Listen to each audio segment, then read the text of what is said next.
In a significant development for the world of sports betting in Ontario, the Alcohol and Gaming Commission of Ontario has recently announced new restrictions on the use of athletes and celebrities in the advertising and marketing of internet gaming.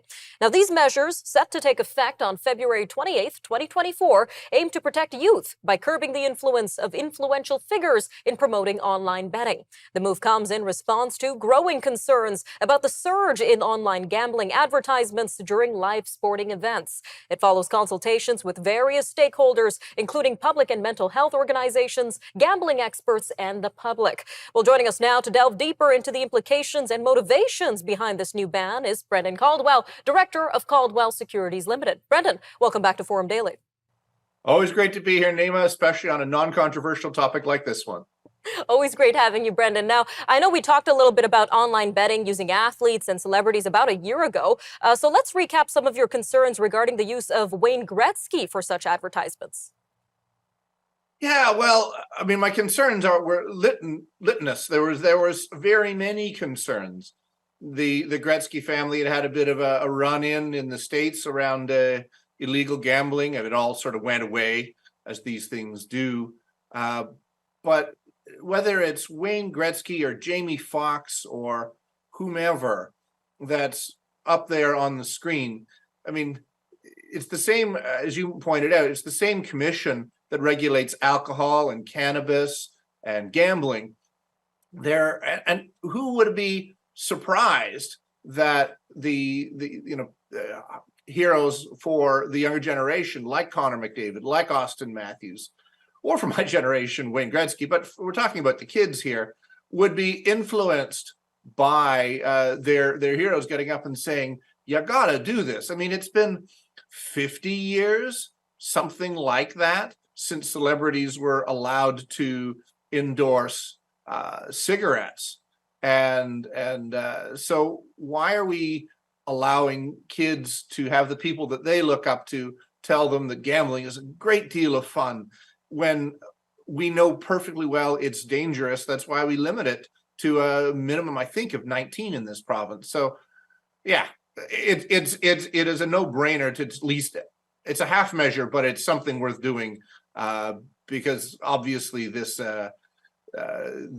explosion in sports gambling is having a major effect on people, not just in this province, but everywhere.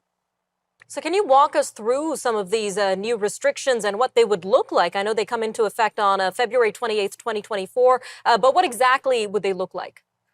Well, looks like if the Jays get to the World Series, I don't know, maybe they'll have Davis Schneider or one of the Blue Jays up there promoting it, because the World Series is fair game, and most of the hockey season, especially most of the hockey season if you're a Leafs fan. So it's not that that Wayne Gretzky is prohibited from doing the ads.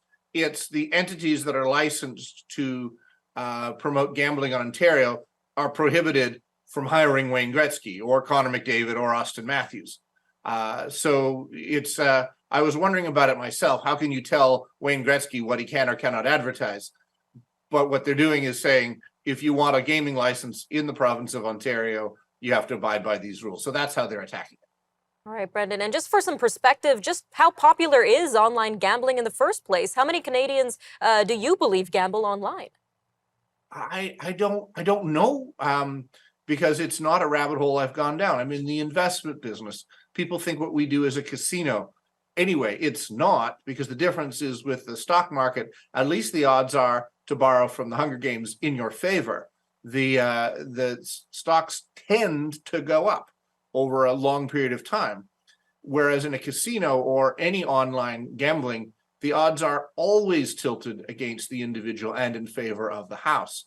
So I don't know. The numbers are, I think, north of 50% of people in this province do some sort of gambling. It might be $10 a week in a office pool lotto max, but for others, and for some minority, maybe it's 2%, maybe it's 1%, maybe it's 5%, but even 2% of the adults in this province having a serious gambling problem can cause a massive amount of damage gambling as an addiction is one of the scariest, deadliest, and fastest acting. It takes, normally speaking, years for alcohol to really take its toll in a family and a person and their health. But with gambling, you can do it in a matter of days or weeks. So I am good that I'm pleased that I think it's good that the Ontario government is doing something, but I think the proliferation of online gambling and sports gambling is going to continue to be a problem, and there will be further repercussions from it. So sorry, Wayne, I guess you have to just go back to selling wine. All right, Brandon, always great to have you on Forum Daily. Always an insightful interview. Thank you again for your time today. Thank you, Nima. We'll be right back.